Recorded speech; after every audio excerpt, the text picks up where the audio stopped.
बिस्मिल्लाहिर्रहमानिर्रहीम। अस्सलाम वालेकुम। आप देख रहे हैं प्रोग्राम नुक्ता इम्तियाज़। मैं हूं आपके साथ मशल बुखारी। प्रोग्राम में हमें ज्वाइन कर रहे हैं इम्तियाज़ गुल साहब। नाज़रीन, IPPs यानी इंडिपेंडेंट पावर प्रोड्यूसर्स, जिनके हवाले से आए रोज़ खबरें जो हैं वो गर्दिश करती रहती हैं और हुकूमत और IPPs के दरमियान कभी अदायगियों का मामला, कभी अदम अदायगी के मसाइल, इसके अलावा जो गैर मामूली मुनाफाखोरी है उसके हवाले से बात होती है, कैपेसिटी चार्जेस की मद में। और इसका अल्टीमेटली जो बोझ है वो हुकूमत पर तो पड़ता ही है, लेकिन जो सारिफ है यानी अवाम है उनके ऊपर सबसे ज्यादा इसका बोझ जो है वो पड़ता है। और आज हम प्रोग्राम में इसके हवाले से गुफ्तगू करेंगे और जायजा लेंगे कि क्या जो नाजायज मुनाफाखोरी है या नाजायज तौर पर जो कमाया गया अरबों रुपया है, क्या उसकी वापसी मुमकिन है। और इसी हवाले से एक्सपर्ट ओपिनियन के लिए हमें ज्वाइन किया है सेनेटर नुमान वजीर साहब हमारे साथ मौजूद हैं। IPPs के हवाले से एक तहकीकाती कमेटी के सरबराह भी रह चुके हैं। बहुत शुक्रिया नुमान वजीर साहब आपके वक्त के लिए। नुमान वजीर साहब, सबसे जो इम्पोर्टेंट और बुनियादी सवाल है जो जहन में आता है वो ये है कि जो गैर मामूली मुनाफाखोरी है उसकी बुनियादी वजूहात हैं क्या आखिर IPPs की जो गैर मामूली मुनाफाखोरी है। देखिए, मैं आपको एक सादे तरीके से समझाना चाहता हूँ कि जी। IPPs लगाए गए ये एक ऐसी मिसाल है कि जैसे आप एक गाड़ी किराए पर लेते हैं, उसको कहते हैं मैं गाड़ी का किराया आपको इतना दूंगा डेली, और इसके आने जाने का, इस्लामाबाद से लाहौर आने जाने का, इसके पेट्रोल का खर्चा इतना दूंगा। तो जब इनका टैरिफ डिटर्मिन हो रहा था, यानी रेट डिटर्मिन हो रहा था कि आप कितने की बिजली बेचेंगे पाकिस्तान को, तो उन्होंने कहा कि जी मैं जो इस पर जो पेट्रोल का खर्चा जो है ना, मेरा 15 किलोमीटर एक लीटर में नहीं, उन्होंने कहा जी मेरा तो आता है सर 5 किलोमीटर गाड़ी चलती है एक लीटर के अंदर, यानी बिजली का मेरा बनाने का खर्चा 200 ग्राम तेल नहीं इस्तेमाल होता है और मेरा होता है 300 ग्राम होता है। इस तरह ज्यादा उन्होंने ओवर बता दिया कि जी हमारा खर्चा इतना ज्यादा आता है। तो नेपरा ने उस वक्त देखते हुए जो उन्होंने जो फिगर्स दिए उसके मुताबिक एक रेट दिया उनको। उस रेट में ये तेल यानी एनर्जी कॉस्ट आता है, उस रेट में ये भी था कि मेरे इतने, जब मेरा गाड़ी स्पेयर्स वगैरह चीजें इस्तेमाल करूंगा तो वो इतने मेरा खर्चा होगा। उसमें ये भी था कि मेरा इसके अंदर इतने लोग मैं लगाऊंगा। वो सारा कैलकुलेट करके एक रेट दे दिया गया। अच्छा, वो रेट तो दे गया, अब उसके बाद चाहिए था कि नेपरा उसको हर साल चेक करता कि उसके मुताबिक वो उतनी चीजें कर भी रहे नहीं कर रहे। अब हमारी सेनेट कमेटी ने जब चेक किया तो उसके अंदर पता चला कि ओवर द लास्ट 7-8 ईयर्स उसके अंदर जो उसने टैरिफ डिटर्मिनेशन रेट लगाते वक्त जब उसको रेट जो दिया था उसका वो चीजें वैसे हो ही नहीं, क्योंकि उसकी बैलेंस शीट के अंदर जो security exchange commission of Pakistan के पास बैलेंस शीट सबमिटेड है सरकार के पास, उसके अंदर जो खर्चा आना चाहिए था वो खर्चा वैसा नहीं है। तो उसको फिर हमने इसको चैलेंज किया कि भाई आपने जो बोला था ये कुछ और बोला था, यहाँ पिछले 8 सालों का रिकॉर्ड कुछ और है, तो आपने इंटेंशनली हुकूमत को मिसलीड किया और हुडविंग किया और आपने गलत रेट लेकर करते रहे और अभी तक आपने इसको ठीक नहीं किया। तो ये हुआ है बेसिकली, और इसकी वजह से ओवरऑल आवाम को एक महंगी बिजली मिलने शुरू हो गई जो अभी तक वैसी चल रही है और अभी तक ठीक नहीं हुई। अच्छा नुमान साहब, उसमें आपकी जो रिपोर्ट है, तहकीकाती रिपोर्ट, उसमें काफ़ी निशानदेही की गई थी उमूर की। उसमें कैपेसिटी चार्ज भी है, हीट रेट्स भी हैं, पे बैक का उसमें पीरियड था, उसके अलावा फाइनेंशियल जो कॉस्टिंग थी। तो ऐसे लगता है कि गोरख धंधा है आदाद शुमार का, जिसकी बुनियाद पे ये कंपनियां न सिर्फ हुकूमत को बल्कि ओगरा को भी हुडविंग कर रही थी, जो आपने भी ये लफ्ज़ इस्तेमाल किया। तो आम लोगों को मालूम नहीं है कि कैपेसिटी चार्ज क्या होता है, और कैपेसिटी चार्ज की जो ये मद रखी गई थी IPPs के कॉन्ट्रैक्ट्स में, क्या ये मुनासिब थी? देखिए, मैं आपको इम्तियाज साहब पहले बोलूं कि ये इतना एक कॉम्प्लेक्स इशू है। मैं आपको शायद पता हो या नहीं हो, मैं एक एरोनॉटिकल इंजीनियर हूँ और मतलब मैं पिछले 40 साल से इंजीनियरिंग सेक्टर को देख रहा हूँ, साथ ही साथ एक एंटरप्रेन्योर भी हूँ, सेनेटर भी हूँ। मैं बैलेंस शीट को भी समझता हूँ।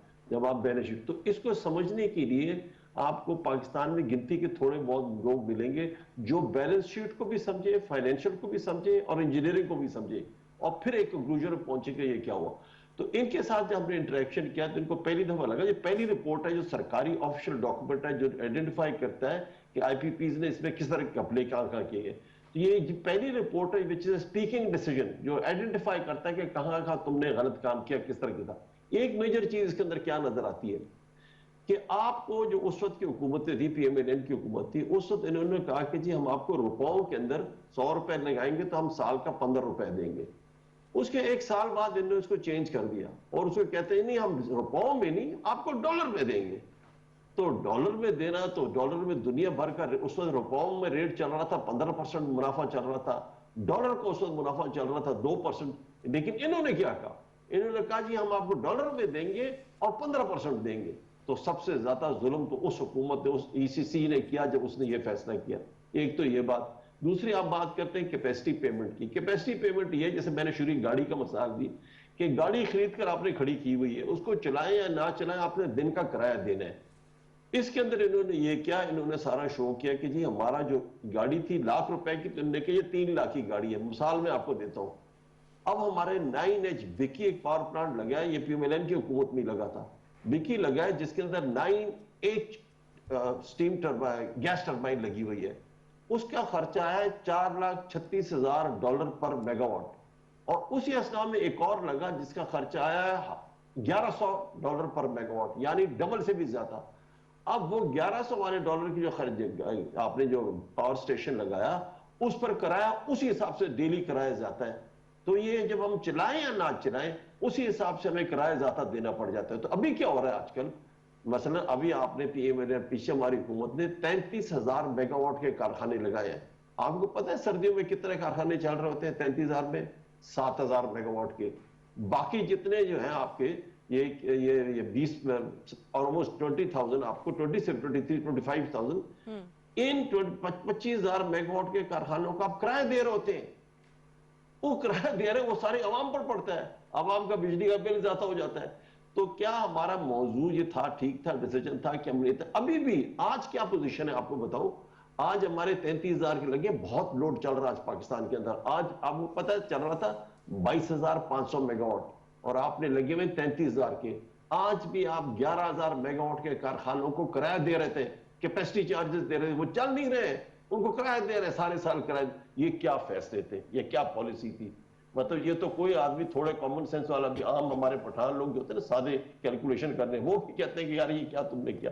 सो ये कैपेसिटी चार्ज वो है जो बंद कारखाने पड़े हुए उसको फिर भी आप कैपेसिटी चार्ज दे रहे हैं, उसको सारा इन रिटर्न वो जो हमारे घरों में बिजली आ रही है उसमें कैपेसिटी चार्ज का फैक्टर डला हुआ है। आपको अगर 15 रुपए का यूनिट मिल रहा है उसके 4-5 रुपए तो कैपेसिटी है। कैपेसिटी ये ना हो तो ये रेट कम हो जाता है। ये आपका रेट, मैं आप बताऊं, आपका ये रेट काफी कम हो सकता है अगर इन IPPs के साथ हम ठीक तरह बैठकर निगोशिएट करें। मेहनत करने की कोई जरूरत नहीं है। बात यह कि आपने झूठ बोला, जब टैरिफ डिटर्मिनर होता तो आप लोगों ने झूठ बोला, आपने धोखा देने की कोशिश की हुकूमत को, और उस वक्त नेपरा में जो लोग बैठे हुए थे वो आपकी बातों में आगे, कोई गलत इंटेंशन नहीं, मैं उनको नहीं ब्लेम करता, उस वक्त ये नया चीज शुरू हुई थी, उनको आपने धोखा किया और ये गलत रह गया। तो ये अगर आपने धोखा किया उस वक्त गलत है, ये क्रिमिनल केस इसको कहते हैं, ये क्राइम है। तो क्राइम के अगेंस्ट आप निगोशिएट नहीं करते, क्राइम के अगेंस्ट आप FIR पुलिस में फाइल करते हैं और उनको जेल भिजवाते हैं लोगों को। ये चीज होनी चाहिए। लेकिन नौमान साहब, उसमें आप जो बात कर रहे हैं वो तो बिल्कुल कॉन्ट्रैक्ट्स के एक लिहाज से मुताबिक, जो कुछ इन्होंने किया है वो बज़ाहिर कॉन्ट्रैक्ट्स के मुताबिक है। लेकिन आप जो कह रहे हैं कि इनके साथ हमें झुकना नहीं चाहिए, रीनेगोशिएट करना चाहिए, तो आप क्या समझते हैं कि इसमें इस पे नज़रसानी की गुंजाइश है? क्योंकि आम तौर पे पहले ही पाकिस्तान के अंदर सरमायाकारी की फ़िज़ा ख़राब है। इन लोगों ने तमाम बड़ी कंपनियों ने ज़्यादातर जो सीट ऑफ लिटिगेशन है वो पाकिस्तान से बाहर रखी हुई है, और अगर पाकिस्तान ने अभी इनके साथ ज़बरदस्ती इस पे नज़रसानी की कोशिश की तो फिर एक बार पाकिस्तान की बदनामी हो सकती है, फिर पाकिस्तान को इंटरनेशनल आर्बिट्रेशन में ले जाया जा सकता है। देखिए, मेरा स्टैंड पॉइंट बिल्कुल फ़र्क है। मैं आज हमारे एडवाइज़र साहब से भी, शहजाद कासिम साहब से भी सुबह बात कर रहा था। मैं कोई रीनेगोशिएट नहीं कहता, कुछ नहीं। जो आपने लिखा है उसको लेटर एंड स्पिरिट में इम्प्लीमेंट करवाना चाहता हूँ। मैं कोई नहीं चाहता, या आप या हम इंटरनेशनल कोर्ट ऑफ जस्टिस कोई नहीं जाना चाहते। हम ये कहते हैं कि जो आपने एग्रीमेंट में लिखा था, जिसमें लिखा था रुपये में मिलेगा, डॉलर में नहीं मिलेगा। इनिशियल कॉन्ट्रैक्ट में वो आपको रुपये में मिलेगा।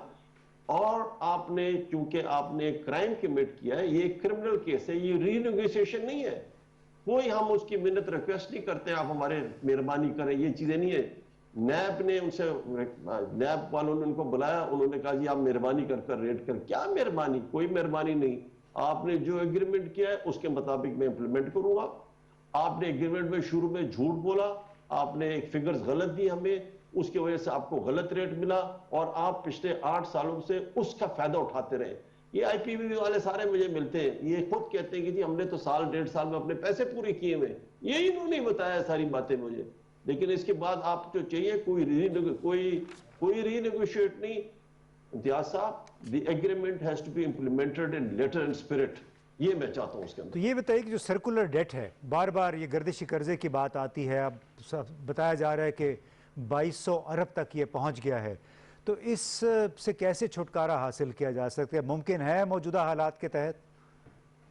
देखिए मैं आपको बताऊं इम्तियाज साहब, मसला ये है कि आपको हेड ऑन लेना इस इशू को। मैं इंजीनियरिंग टेक्निकल साइड भी देखा है इनके अंदर, टेक्निकल साइड इनकी लॉस वॉस कोई खास नहीं, जैसे दुनिया भर में होते वही लॉस है।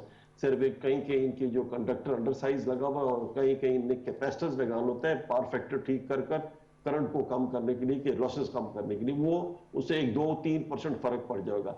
जो बकाया जाता लॉसेस जो है ना 20% जाता है, ये सब चोरी है।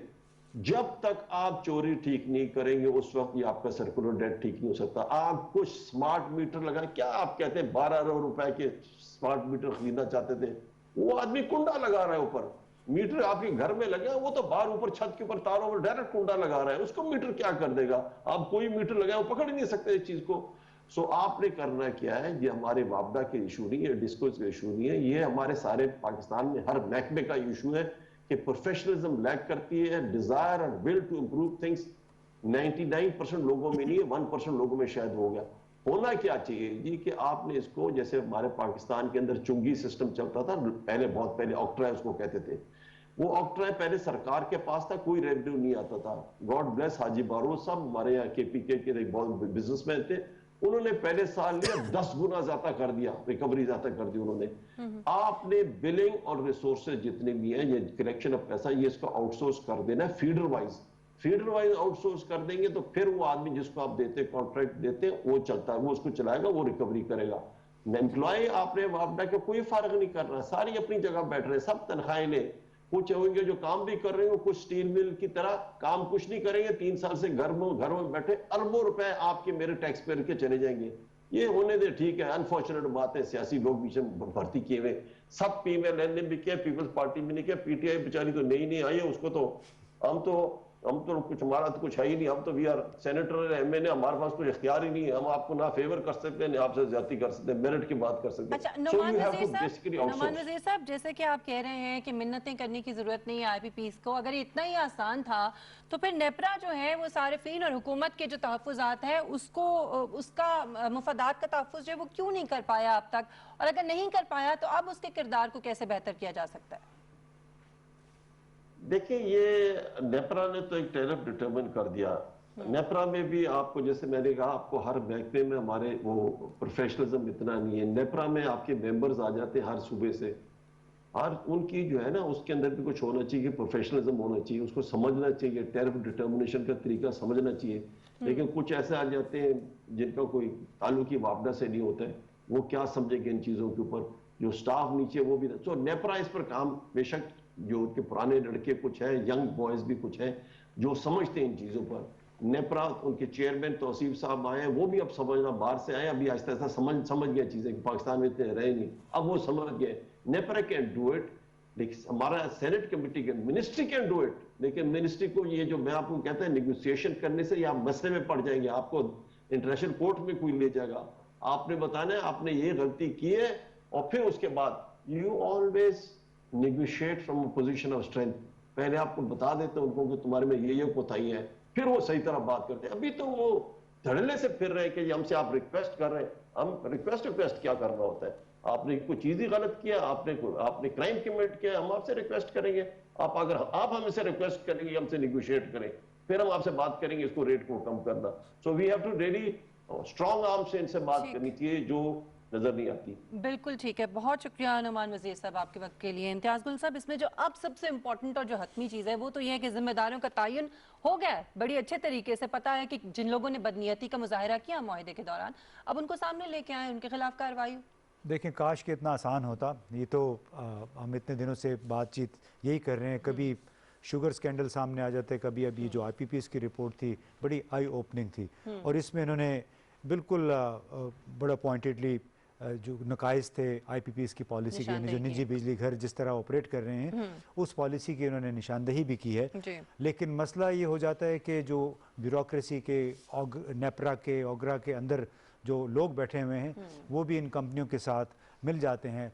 और सबसे बड़ा मसला, जब भी जो मॉनिटरिंग के रेगुलेटरी इदारे जो हैं, चाहे नेपरा है, ओगरा है, पेपरा है, ये जब कोई काम भी करना चाहते हैं, इन कंपनियों के ख़िलाफ़ कोई कदम भी उठाना चाहते हैं, ये कंपनियां पहुंच जाती हैं अदालत, वहाँ से स्टे ऑर्डर ले लेती हैं। और बदकिस्मती से ये मुल्क इस एक वजह ये भी है कि बहुत सारे मामलात में अदालतें स्टे ऑर्डर दे देती हैं, क्योंकि जब सेनेट की रिपोर्ट में जो फाइंडिंग्स थी उन्होंने ये तयन किया था कि 5 कंपनियां हैं, उसमें निशात चूनिया, अटक, लिबर्टी, एटलस, कि इन्होंने ओवर चार्जिंग की है बाय 39 बिलियन रुपीस, यानी 39 अरब रुपए सेनेट की कमेटी की फाइंडिंग्स के मुताबिक इन्होंने ज़्यादा चार्ज किया है। और ये मुतालबा किया गया कि इनसे वापस लिया जाए। और इसी सिलसिले में नेपरा इनसे पहले ही इनके खिलाफ कोई कार्रवाई करना चाहता था, लेकिन ये चले गए अदालत में। तो उसमें मेरा ख्याल है बड़ा ज़रूरी है, अदालतों को भी सोचना पड़ेगा कि अगर वो हर इंतज़ामी मामले में, जबकि ऑलरेडी एक रेगुलेटर मौजूद है, उस इख्तियार पे इन्फ्रेंच करे और उसमें जाके उसको रोकने की कोशिश करे, उस ताज़ीरी जो कार्रवाई है वो, फिर मेरा ख्याल है कि इम्प्रूवमेंट की बजाय मामलात उधर के उधर रह जाते, साल लग जाते हैं, मामलात ख़त्म नहीं हो पाते। और नुकसान किसका होता है? रियासत पाकिस्तान का और आवाम का। और यही हम देख रहे हैं कि आईपीपीएस के मामले में भी गुज़श्ता इतने बरसों से ये मामला सामने आता है, इसके ऊपर कमेटियों पे कमेटियां बनती हैं लेकिन रिजॉल्व नहीं होता। हम उम्मीद करते हैं कि हुकूमत की जो संजीदगी इस वक्त नज़र आ रही है उसको सामने रखते हुए इस पर कुछ ना कुछ हतमी जो है वो पेशरफ्त होगी और ये मामला रिजॉल्व होगा। एक ब्रेक लेना नाज़रीन, ब्रेक के बाद जब हम वापस आएंगे तो बात करेंगे भारत और चीन के दरमियान जो इस वक्त मशरक़ी लद्दाख में जो तनाज़ा चल रहा है वो असल में तनाज़ा है क्या, उसकी बुनियादी वजूहात क्या है, इसी पर बात करेंगे। एक ब्रेक के बाद हमारे साथ रहिएगा।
कोरोना वायरस से कैसे महफूज रहा जा सकता है?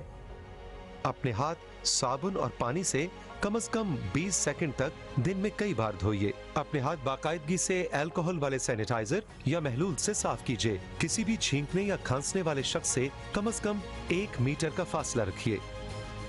अपने मुंह और नाक को छींकते या खांसते वक्त ढांपने के लिए अपना बाजू या टिश्यू इस्तेमाल कीजिए। बाद में टिश्यू को फौरन जाया कर दीजिए। अगर तबीयत खराब हो तो घर तक महदूद रहिए। बुखार, खुश्क खांसी या सांस की तकलीफ की सूरत में डॉक्टर से रुजू करें। अपनी मकामी सेहत की अथॉरिटी की हिदायत पर सख्ती से अमल कीजिए। कोरोना से डरना नहीं, लड़ना है।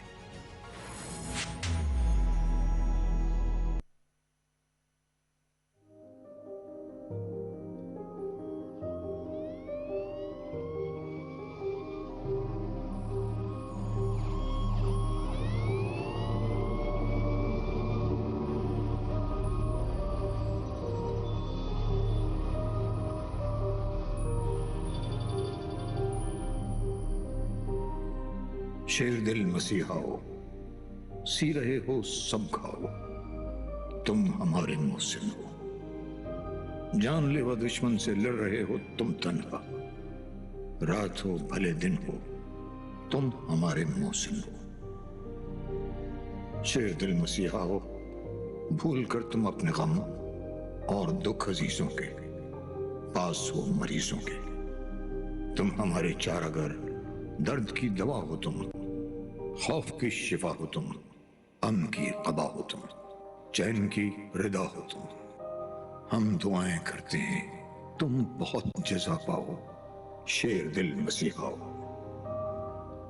सर पे तुम कफन बांधे लड़ रहे हो सबकी जंग, और सब महाजों में सबसे आगे तुम ही हो। तोप है न कोई तीर, लड़ रहे हो बेशमशीर, तुम हमारा लश्कर हो, तुम निशान हैदर हो। रब करे लड़ाई में कामयाब हो जाओ, शेर दिल मसीहा हो। देश के जवां बेटो, जोश कम न होने दो, सारे दर्दमंदों को, सब खुदा के बंदों को दर्द की दवा बांटो, कौम को न रोने दो। तुम हमारे हीरो हो, आने वाली नस्लें सब तुमको याद रखेंगी। इश्क के निसाबों में, देश की किताबों में आएगा तुम्हारा नाम, क्योंकि तुमने हम सब की जिंदगी बचाई थी। मौत के दहाने से, रात के फसाने से रोशनी दिखाई थी। ताबत जजा पाओ, शेर दिल मसीहा हो, शेर दिल मसीहा हो।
Welcome back. नाज़रीन, इस वक्त भारत और चीन के दरमियान मशरकी लद्दाख के इलाके जो वादी गुलवान में जो तनाज़ा चल रहा है, इसके हवाले से पूरी दुनिया में चहमगोइयाँ हो रही हैं। न्यूयॉर्क टाइम्स की जो हालिया रिपोर्ट है उसके मुताबिक इस मामले को बड़ा संजीदा बताया गया है, यहाँ तक कि इसमें दोनों ममालिक जो हैं वो इस मामले की वजह से जंग की तरफ भी जा सकते हैं। ये मामला शुरू कहाँ से हुआ और इसकी बुनियादी जो वजूहात हैं वो क्या हैं, आज हम इसी पर बात करेंगे। और हमें ज्वाइन किया है, इस वक्त हमारे साथ मौजूद हैं इंजीनियर अरशद अब्बासी साहब, जो कि आबी और बिजली के उमूर के माहिर हैं और चीनी हुकूमत की इन उमूर पर मुशावरत भी करते रहे हैं। बहुत शुक्रिया अरशद अब्बासी साहब आपके वक्त के लिए। अरशद अब्बासी साहब, लोगों के जानने के लिए मैं ये चाहूँगी कि इसका जो ज़रा थोड़ा सा पस मंज़र है चीन और भारत के इस तनाज़े का, ज़रा आप काइंडली उसके ऊपर रोशनी डालें, फिर हम गुफ्तगू को आगे बढ़ाएंगे। जी बहुत शुक्रिया। जैसे आपने अपने इंट्रोडक्शन में बताया कि मेरी को मुशावरत का काम बिल्कुल था चाइना पे, जो ट्रांस बाउंड्री जितने भी रिवर थी, मिकांग था, ब्रह्मपुत्रा, सुतलेज, इन सब पे वो समझते थे कि शायद मैं कुछ जानता हूँ, इसलिए मैं ऑन बोर्ड हुआ था। लेकिन साथ साथ एक और चीज थी, चूंकि ये बड़ा फुल टाइम असाइनमेंट थी, तो ये जो बॉर्डर के जो डिस्प्यूट थे, ये पता चला कि ये किसी भी जगह बॉर्डर अभी डिफाइन नहीं है। जिस तरह पाकिस्तान इंडिया का एक डिफाइंड बाउंड्री है सियालकोट से एक रन ऑफ कच्छ तक, तो इस तरह वहां नहीं है, बल्कि ये कुछ ब्रिटिशर दौर में कुछ वन साइडेड डिमार्केशन हुई थी, जिसको गवर्नमेंट ऑफ चाइना ने कभी नहीं माना था। अच्छा, स्पेशली लद्दाख में मैं बात कहूंगा कि जिसकी लैंग्वेज भी तिब्बतन है, जिसकी कल्चर हर चीज बेसिकली चाइनीज है, ये 1876 में कुछ एनेक्स कर दिया था सिखों ने कश्मीर में, टाइमिंग थोड़े दिनों के लिए। तो ये एक ऑनली आर्गुमेंट था गवर्नमेंट ऑफ इंडिया के पास कि जी देखें, हमने ये हमारा हिस्सा है। लेकिन अभी ये जो डिस्प्यूट शुरू हुआ है, ये डिस्प्यूट की रीजन ये है कि इंडिया ने एक बॉर्डर रोड ऑर्गेनाइजेशन बनाई थी 1962 में, जब पहला एक इनकी फाइट हुई थी तो इंडिया को एहसास हुआ कि हमारी तो एक्सेसिबिलिटी नहीं है ये बॉर्डर एरिया में, तो हमें एक ऑर्गेनाइजेशन बनानी चाहिए। इस ऑर्गेनाइजेशन ने काम किया कि सिक्किम से लेके अरुणाचल प्रदेश से लेकर लद्दाख तक रोड्स बनानी शुरू की। ये जो इशू अभी लद्दाख वेस्ट मशरकी लद्दाख में आपने कहा, ये एक रोड है दुर्बट, श्योक और दौलत रोड, दौलत नगर रोड। ये रोड 20 साल बनते इसको हो गए थे और ये एक्सेसिबिलिटी है इसके मशरकी लद्दाख, पहले मशरकी स्काई चिन तक ये रोड बनाई है, श्योक रिवर के साथ साथ बनी है। और अभी जब ये कंप्लीशन के नजदीक हुई है और बिल्कुल वो एक पहुंच गए हैं, एक पॉइंट है जिसे कहते हैं दौलत, यहां तक पहुंची तो फिर इंडिया चाइनीज ने एक पॉइंट उठाया कि भाई दौलत बेग तो हमारा एरिया है, आप यहां तक कैसे आ गए, क्योंकि वहां एरिया काफी फ्लैट था। एक बात। दूसरी, मैं चूंकि जब ये सिक्किम में भी ये एक इशू हुआ था तो मैं भी इनके साथ थोड़ा सा बड़ा फैक्टिंग माहौल था, एक इन्वॉल्व हुआ था। एक बात मैं बता दूं, बेशक न्यूयॉर्क टाइम्स या अमेरिका जितना मर्जी प्रवोक करे, ये चाइना इंडिया की फुल स्केल के ऊपर लड़ाई नहीं होगी। उसकी वजह कि उस वक्त चाइनीज ने कहा कि हम कभी भी अपने कस्टमर से नहीं लड़ते, ये उनका कस्टमर है। तकरीबन 80 बिलियन की एनुअल ट्रेड होती है, वो ट्रेड के साथ ये लड़ेंगे नहीं, अलबत्ता अपना पॉइंट ऑफ व्यू भी वहां रखेंगे कि ये लाइन ऑफ एक्चुअल कंट्रोल को आप कंसोलिडेट नहीं करेंगे, आपको बैठना पड़ेगा। और जहां तक उनका एरिया एक्सटेंड होता है, जहां तक उनका कल्चर है, तिब्बतन लैंग्वेज बोली जाती है, देखिए वहां पे मुस्लिम भी है लेकिन ज्यादातर जो लोग हैं वो बुद्धिस्ट है, यानी ये पार्ट हिस्टोरिकली तिब्बत का हिस्सा था।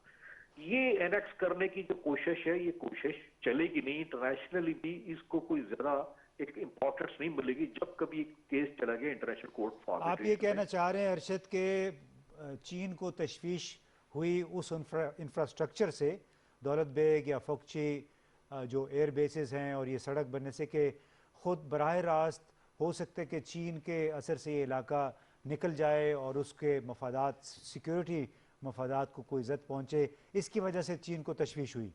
इम्तियाज आप बिल्कुल ठीक कह रहे हैं। देखिए ना, पहले 2 दिन का जर्नी होता था इस पॉइंट तक जहां पे इनकी 4-5 एयर स्ट्रिप्स हैं और जहां पे दौलत बेग इनकी लास्ट पोस्ट है, अब वो रिड्यूस होकर 6 घंटे पे हो।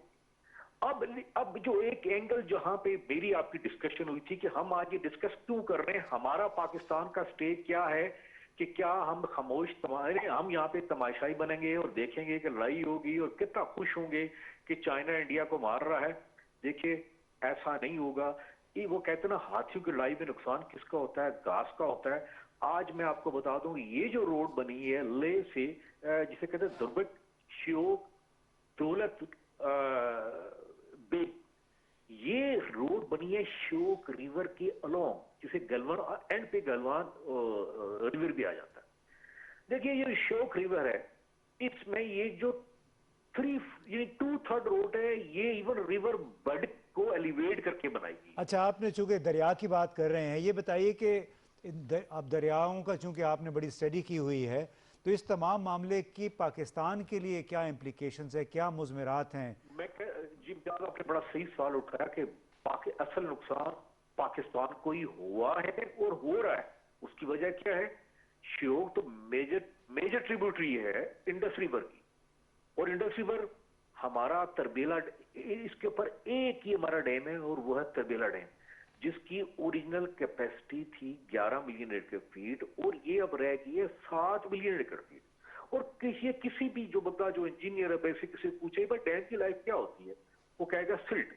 ये जो रोड बनी है, बाकी इंफ्रास्ट्रक्चर बना है लद्दाख में, प्लस इंक्लूडिंग ये रोड, ये हैवी सिल्ट पाकिस्तान में आप समझे कि डायरेक्टली आपके तरबेला डैम में आई। अब आप खुद सोचें कि हम कोई नया डैम बना सकते हैं, बड़ी मुश्किल से हमने एक डैम शुरू किया, बादशाह डैम, फिर अगर बादशाह डैम भी शुरू किया, ये सिल्ट वहां भी आएगी। हमें ये केस बजाय कि हम ये खामोश तमाशाई बने कि देखें कितनी मार पड़ती है, हमें इंटरनेशनल कोर्ट ऑफ आर्बिट्रेशन में या इंटरनेशनल कोर्ट ऑफ जस्टिस में Bihar the Indus water treaty उठाना चाहिए। ऐसे ही जैसे 2 साल पहले निकारागुआ और कोस्टा रिका में केस हुआ, वो तो बड़ा छोटा सा केस था, ट्रांस बाउंड्री रिवर के ऊपर कोई तकरीबन आप कह सकते हैं कि कोई 200 दरख्त कट के उन्होंने कहा हमारा पानी सारा आपने गदला कर दिया, ये सिल्ट आ रही है और नीचे हमारा पानी पीने खराब होगा।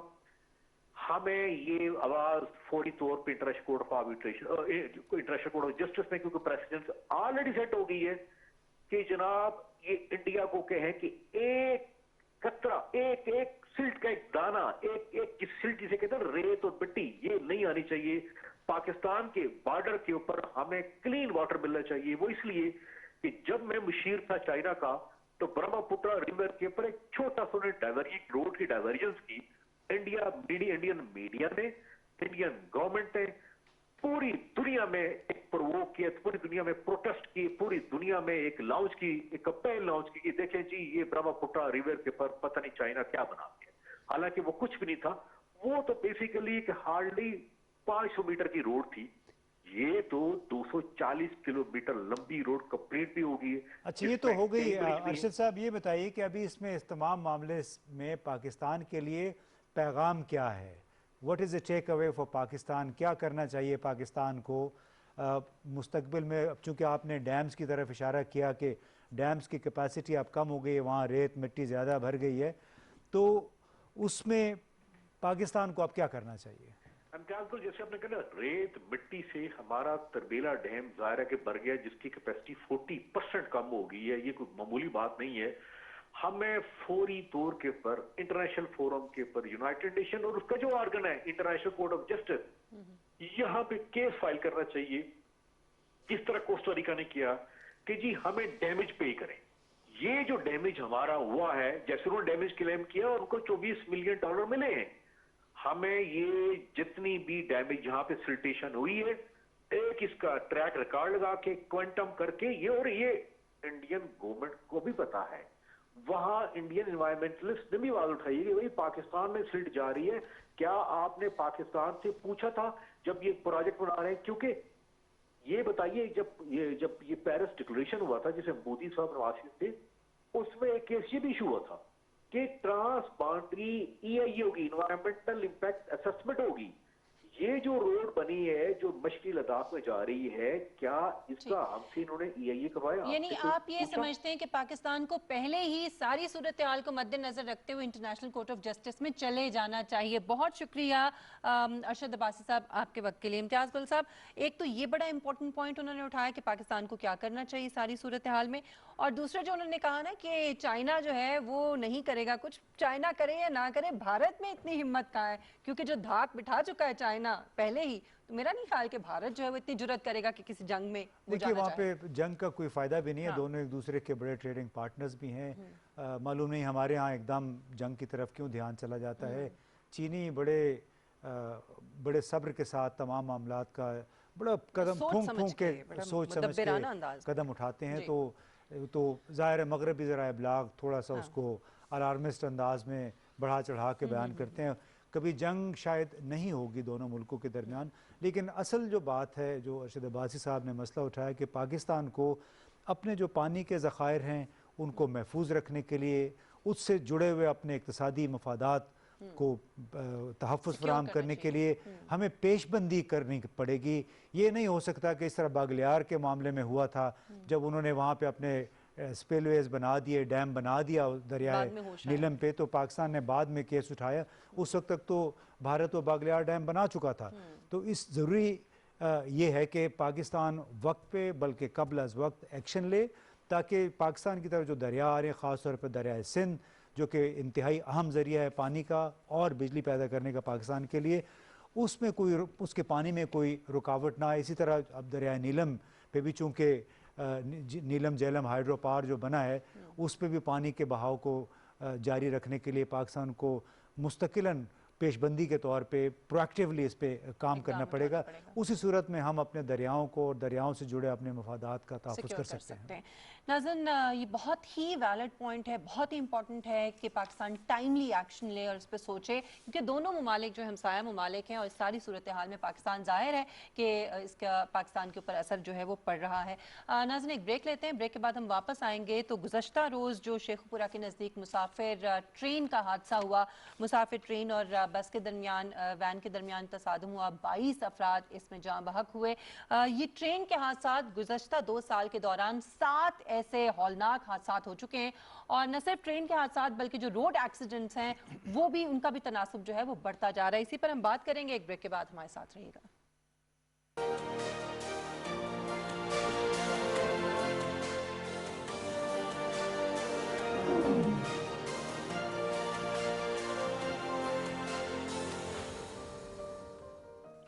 Welcome back. नाज़रीन, गुज़श्ता रोज़ इंतहाई अफसोसनाक हादसा पेश आया। शेखुपुरा के नज़दीक मुसाफिर ट्रेन और बस के दरमियान तसादुम हुआ, जिसके नतीजे में 22 कीमती जानें जो हैं वो ज़ाया हुई। और जो इत्तलात हैं, जो तफसीलात हैं, उसके मुताबिक कराची से लाहौर जाने वाली ये शाह हुसैन एक्सप्रेस थी। एक मुसाफिर हाई रूफ कोस्टर से जो है ये टकराई और ये हादसा बगैर फाटक वाली रेलवे क्रॉसिंग के ऊपर पेश आया, यानी वहां पर फाटक मौजूद नहीं था। जबकि एनी शाहिदीन से जब इसके ऊपर तफसीली गुफ्तगू हुई तो उन्होंने ये बताया कि ट्रेन की आमद की वजह से इलाके का जो मरकजी फाटक था वो बंद था, लेकिन उससे आगे थोड़ा सा ही फासले के ऊपर एक कच्चा फाटक, अब इसके ये कच्चा फाटक क्या होता है इसके ऊपर हम किसी एक्सपर्ट से ही पूछ सकते हैं, लेकिन बताया जा रहा है कि कच्चा फाटक था और वहां से 2 वैन्स पहले चली गई और ये तीसरी वैन थी जो मुसाफिरों से भरी हुई थी और जब ये गुजर रही थी तो तेज रफ्तार ट्रेन जो है वो उसी वक्त पहुंच गई और ये अफसोसनाक हादसा जो है ये पेश आया। गुज़श्ता 2 सालों के दौरान नाजरीन 7 बहुत ही हौलनाक किस्म के हादसे जो हैं ट्रेन के वो पेश आए हैं और उसमें 2 जो हादसात हैं वो बोगियां डीरेल होने की वजह से पेश आए, यानी बोगियां जो हैं वो रेल से पटड़ी से उतर गईं। ये बड़ा कॉमन है जो पाकिस्तान में हादसात की एक वजह है। इसके अलावा मुसाफिर ट्रेन का 2 हादसे ऐसे हुए जो मुसाफिर ट्रेन का कार्गो ट्रेन के साथ तसादुम के नतीजे में जो हादसे हुए वो हैं। इसके अलावा एक हादसा जो है मुसाफिर ट्रेन और स्कूल वैन के तसादुम की वजह से हुआ और ये भी फाटक खुला रह जाने की वजह से हादसा पेश आया। और ये कल का हादसा भी आपने देखा कि ये भी फाटक खुला होने की वजह से पेश आया। इसके अलावा 31 अक्टूबर का बहुत ही अफसोसनाक और बहुत बड़ा हादसा आप सबको याद होगा जो आग लगने की वजह से पेश आया था और उसमें बाद में तफसीलात कुछ ऐसी सामने आई थी कि कुछ चूल्हा जलाने का काम हो रहा था वहाँ पर और 70 अफराद जो है इसमें लुक़मा अजल बने थे। ये भी ट्रेन का एक इंतहाई पाकिस्तान की तारीख का बहुत ही अफसोसनाक वाक़या था। इसके अलावा एक वाक़या जो है मुसाफिर ट्रेन और मुसाफिर बस में तसादुम का है और ये भी गालिबन फाटक खुले होने की वजह से ही इस किस्म के वाक़यात जो हैं वो पेश आते हैं। इम्तियाज़ साहब, ये वजूहात आप ज़रा इन पे गौर करें तो ये आज से मेरे ख्याल में 100 साल पहले जो मैनुअल तरीक़ाकार था वही आज तक पाकिस्तान में अभी तक वही चल रहा है। फाटक खुला था, फाटक जो है वो बंद नहीं था या वहाँ पे ग्रीन लाइट या रेड लाइट नहीं थी या झंडी किसी ने लहराई नहीं, ये इस किस्म। अच्छा, फिर बोगियाँ उतर जाना, तो ये हम अभी तक कितने साल पहले पीछे जो है हम दुनिया से हैं और दुनिया कहाँ से कहाँ पहुँच गई। बस हम खड़े रह गए, आगे नहीं बढ़ सके। अब उसमें देखिए जो भी हादसा होता है तकरीबन हर हादसे में ये होता है कि फाटक पे कोई मौजूद नहीं था या फाटक बंद नहीं था। हालांकि क्या ज़माना है, आप देखिए इस रेलवे की जो इस वक्त दिगरगुं सूरत हाल है कि पुरानी रेलवे लाइन है जो 1947 में बनी थी, मैनेजमेंट का निज़ाम पुराना है, मैनुअल है जैसे आपने भी बताया। ट्रेनें हम नई ट्रेनें शुरू कर देते हैं सियासी बुनियादों पे कि कोई फ़लाँ वज़ीर का फ़लाँ हल्का है वहाँ से ट्रेन शुरू कर दी, वज़ीर आज़म का फ़लाँ हल्का है एक ट्रेन शुरू कर दी, बगैर ये सोचे समझे कि इस ट्रेन से आपको कोई फ़ायदा भी होगा या नहीं। सियासी तौर पे शायद फ़ायदा हो सकता है लेकिन उसका अल्टीमेट नुकसान जो है वो आवाम को होता है, क्योंकि जब ट्रेनें खसारे में चलती हैं तो वो खसारा फिर हुकूमत को पूरा करना होता है। हुकूमत कहाँ से पूरा करती है? उन टैक्सों की मदद से जो कि आम लोगों की जेबों से जनरल सेल्स टैक्स और मुख्तलिफ टैक्सों की सूरत में निकलता है। तो अफसोस की बात यह है कि जो भी वज़ीर आता है, चाहे वो गुज़श्ता वज़ीर थे, मौजूदा वज़ीर या उनसे पहले वज़ीर थे, वो आके बड़े बड़े दावे करते हैं और आपने देखा है कि आमतौर पे जो जोर है वो होता है ज़्यादा से ज़्यादा ट्रेनों पे, मायार पे कोई जोर नहीं है। यानी दुनिया भर में होता है कि लाजमी आपको अगर मैन पावर नहीं है तो ट्रैफिक सिग्नल और फाटक जो है वो लाजमी बंद होगा। सवाल ही नहीं पैदा होता कि बगैर फाटक के कोई रेलवे नहीं जा सकता कि ऐसा भी हो सकता है कहीं। लेकिन यहाँ पे अब समझ नहीं आती कि रेलवे में हो क्या रहा है। ये भी एक और कॉरपोरेशन है जहाँ पे लोग बेशुमार भरे हुए हैं और है पूरा डिपार्टमेंट अभी भी खसारे में है, लेकिन उसके बावजूद आए रोज़ हम नई ट्रेनों का सुनते हैं। और कोई मॉडर्नाइजेशन सिर्फ इस हद तक कोई वो लोगों को सुना देते हैं कि जी हमने ऐप कर दिया है, आप अपना टिकट बुक करवा लें, ऑनलाइन चले जाएं। शायद मॉडर्नाइजेशन या इसको जदीद बनाने का इनका तस्वर बस यही है कि आप कंप्यूटर पे गए, अपने मोबाइल से आपने बुकिंग करवा ली, ऑनलाइन टिकट आपने ख़रीद लिया। लेकिन इनको समझाना पड़ेगा कि खुदा के बंदो, इंसानी जानें भी आपने बचानी हैं, इसको मुनाफा बख्श भी बनाना है। बिलाशुबा आप ये आवाम की खिदमत के लिए दुनिया भर में होता है कि ट्रेन के निज़ाम को कम से कम प्राइवेटाइज़ करने की कोशिश की जाती है ताकि एक सस्ता ज़रिए सफ़र है लोगों को मुयसर रहे। लेकिन उसके साथ साथ आप उसकी क्वालिटी पे भी फिर तवज्जो देते हैं। और उसमें जो चोरी होती है, जो उसमें बहुत सारी एम्बेजलमेंट्स भी होती हैं। प्लस सबसे बड़ा है कि आपका जो रेलवे को चलाने का जो मॉडल है क्या वो जदीद तकाज़ों से हम आहंग है या नहीं। तो मेरा ख्याल है उसके लिए अभी हमें बहुत काम करने की ज़रूरत है। अपने पड़ोसी ममालिक की तरफ ही देख लें तो मेरे ख्याल में वहाँ आप देखें कि डिजिटलाइजेशन की तरफ वो चले गए हैं, लेकिन हम अभी तक जो है इस पर सोच भी नहीं सके और इसके ऊपर कोई काम शुरू नहीं हो सका। अच्छा, गफलत और गैर जिम्मेदारी जो है वो सिर्फ ट्रेन हादसात की वजह नहीं है इम्तियाज साहब, जो रोड एक्सीडेंट्स होते हैं नाज़रीन वो भी उसकी भी इसी किस्म की वजूहात हैं पाकिस्तान के अंदर। वो भी कुछ ज़्यादा सूरत हाल मुख्तलिफ नहीं है ट्रेन हादसात से, और उसके भी कुछ फैक्ट्स एंड फिगर्स जो है वो मेरे पास मौजूद हैं जो मैं चाहूँगी कि आपके साथ शेयर करूँ।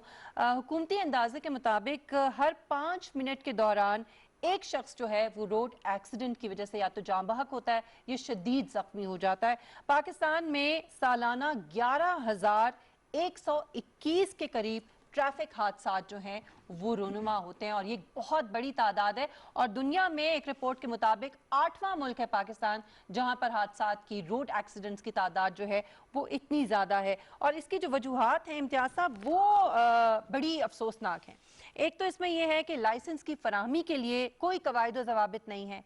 यहाँ पर ऐसे ऐसे लोगों को, हमने गुज़श्ता दिनों भी एक प्रोग्राम में गुफ्तगू की थी कि ऐसे ऐसे लोगों को भी लाइसेंस जो है वो जारी कर दिए जाते हैं जिनको नज़र भी नहीं आता। आप पैसे दें आपको लाइसेंस मिल जाएगा। और हालांकि दुनिया में ये इंतहाई मुश्किल तरीन चीज़ होती है किसी को लाइसेंस देना, उसकी बड़ी ट्रेनिंग्स होती हैं, फिर बहुत से टेस्ट लिए जाते हैं। अच्छा, इसके अलावा एक और वजह जो है वो रोड्स की मेंटेनेंस का ना होना है। नए रोड की तामीर के मयार की तरफ कोई तवज्जो नहीं देता, उसमें किस तरह का मटीरियल लगता है, फिर जो मौजूदा सड़कें हैं उनकी सूरत हाल का किसी किस्म का कोई जायज़ा नहीं लिया जाता। आपको याद होगा जो कलर कहार स्कूल बस का हादसा हुआ था 2011 में नाज़रीन, वो भुलाया नहीं जा सकता क्योंकि उसमें 35 के करीब स्कूल के बच्चे जो हैं वो शहीद हुए थे। और उसकी वजह ये थी कि वो बस जो है उसकी ब्रेक्स फेल हो गई थी और बाद में ये पता चला था कि इसका जो व्हीकल फिटनेस सर्टिफिकेट है वो इसको जारी नहीं किया गया था। तो इम्तियाज साहब, इस पर भी ज़रा मैं चाहूँगी कि आप रोशनी डालें कि ये क्या पाकिस्तान में क्यों किसी किस्म के कवायद व ज़वाबित नहीं है, उन पर अमल दरामद नहीं होता। देखिए, कवायद व ज़वाबित मौजूद हैं, उन पर अमल दरामद नहीं होता। यानी जो ड्राइविंग लाइसेंस है वो आपको अगर घर बैठे मिल जाता है।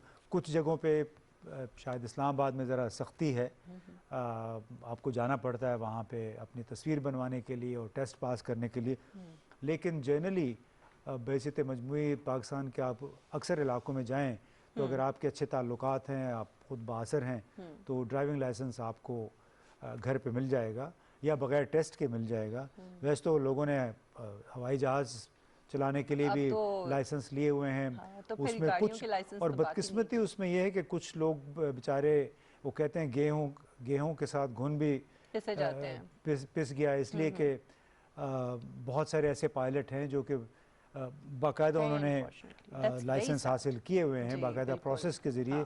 अब उनमें से भी कई के नाम आ गए हैं जो कि बदकिस्मती है। इस मामले में शायद थोड़ी सी ज़्यादती हो गई कई लोगों के साथ। और उम्मीद ये की जानी चाहिए कि जब जो स्क्रूटनी अगर हो रही है तो वो सिर्फ अब पायलट्स की ना हो बल्कि पाकिस्तान में जितने भी आमदोरफ्त के जो ज़राए हैं कि न सिर्फ उनके लाइसेंसों पे की स्क्रूटनी की जाए, नज़रसानी की जाए, बल्कि जो हमारा रोड सेफ्टी है, रोड सेफ्टी का निज़ाम है जी। वो भी बेहतर बनाया जाए। आप देखिए हमारे इवन इस्लामाबाद में गुज़श्ता 8-10 बरसों से ऐसे ऐसे मकामात से आपको भी गुज़रना पड़ता होगा जहाँ पे इस वक्त ज़रूरत थी कि एक फ्लाईओवर होता, एक अंडरपास होता ताकि ट्रैफिक चलती रहे, लेकिन बाहर से भी लोग आते हैं इस पे, वो देखते हैं कि ये आपके दारुल हुकूमत में ट्रैफिक मैनेजमेंट सिस्टम नहीं है, बल्कि आपको भी बाज़ औक़ात सामना करना पड़ता होगा कि इस्लामाबाद की आपको सड़कों के पता ऊपर भी चलता है मुझे तो बड़ा कि एक सड़क बंद हो गई, बहुत आपको अफसोस पता होता नहीं है। चलता और बाद में आपको एक लंबा चक्कर लगा के जाना पड़ता है और वहाँ पता चलता है कि जी कोई जलसा हो रहा है यहाँ पे। अच्छा, बंद होने के अलावा रोड मेंटेनेंस जो है इम्तियाज साहब, वो बहुत बड़ा मसला है। अगर वफाकी दारुल हुकूमत में एक मसला है तो आम शहरों में, छोटे शहरों में, देहातों में तो फिर आप अंदाज़ा लगाएं ना कि वहाँ पे क्या सूरत हाल होगी। अच्छा, इसमें एक और चीज़ पब्लिक ट्रांसपोर्ट का बहुत कम होना या गैर मुनासिब होना, मेरे ख्याल में वो भी एक बहुत बड़ी वजह है इम्तियाज साहब। पूरी दुनिया में आप देखें कि कितनी ज़बरदस्त पब्लिक ट्रांसपोर्ट होती है लोगों के लिए, लेकिन यहाँ पर वो मौजूद नहीं है, उसकी देखिए वो तो दस्तयाबी नहीं है। अभी पाकिस्तान के वसाइल पे है ना कि, और उससे हमारे यहाँ इस वक्त जो इक़्तिसादी सूरत हाल है वो जब तक बेहतर नहीं होगी तो हमारी पब्लिक ट्रांसपोर्ट की तरजीहात भी भी मेरे ख्याल में शायद नहीं है ये वाली। नाज़रीन, चूँकि प्रोग्राम का वक्त यहाँ पे ख़त्म हो रहा है, वरना ये सब्जेक्ट ऐसा है कि इसमें ज़ाहिर है कि ये आवाम का एक बहुत बड़ा मसला है और इसके ऊपर बहुत गुफ्तगू हो सकती है, लेकिन प्रोग्राम को मुझे वाइंड अप करना है। इंशाल्लाह कल आपसे मुलाकात होगी कुछ मज़ीद मौज़ूआत के साथ। अपना बहुत ख्याल रखिएगा। अल्लाह।